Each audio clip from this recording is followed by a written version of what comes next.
Hello guys, today I'm here with Stephen Curran and I will be asking him some questions because we want to learn more about him.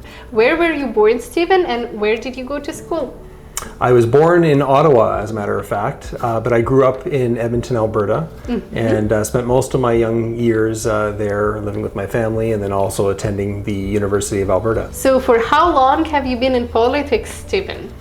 Well, I've been in politics formally for probably about a year now, just when I pursued the nomination to become the Conservative candidate here in North Vancouver, Capilano.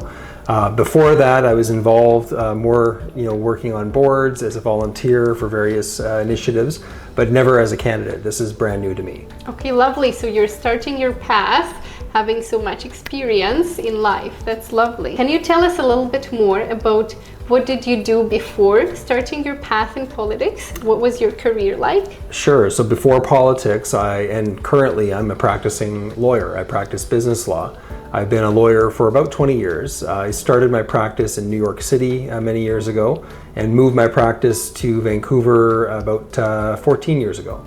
And I practiced with a large national firm for many years, and then more recently been practicing here in North Vancouver. That's very interesting. The family support is very important. I know it myself. So how does your family react to your choice to start your path in politics? Do they support you? Do you feel their support? How are they reacting?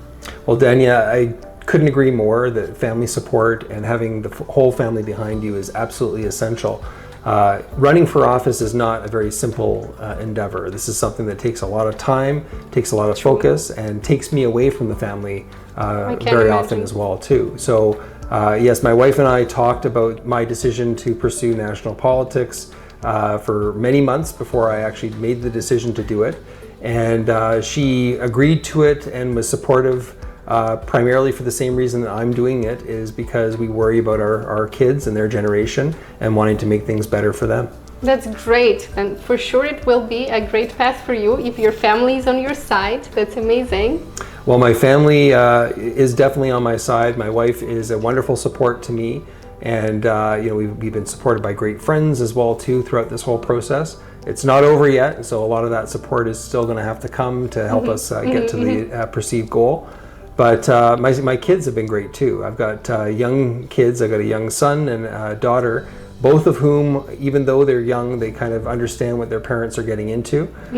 Through this process, my son has learned how to tie a tie by himself. Wow! So he has learned a lot, and he's invested a lot of himself into this. But I think they understand why their parents are doing this, and I think that for that reason, they're very much on board. That's great. And the final question is very important. Why did you decide to get into politics? What's your main goal? What do you see needs to be changed in Canada? Well, the first thing, Dania, that I tell people is I've gotten into this because of my kids, because of my family.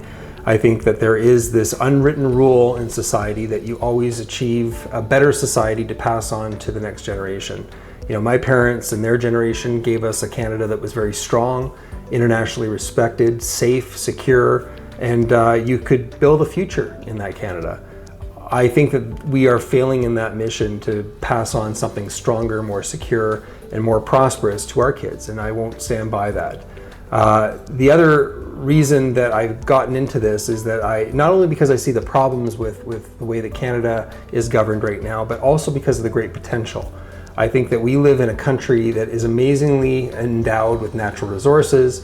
It's got all sorts of advantages in terms of the education of its population, the ingenuity of our industry, but we're actually failing in achieving that promise, that potential that we've got. So it's really not just looking at the problems, but also looking at what I think we are capable of achieving as a country, and really getting me hungry to make change in this country.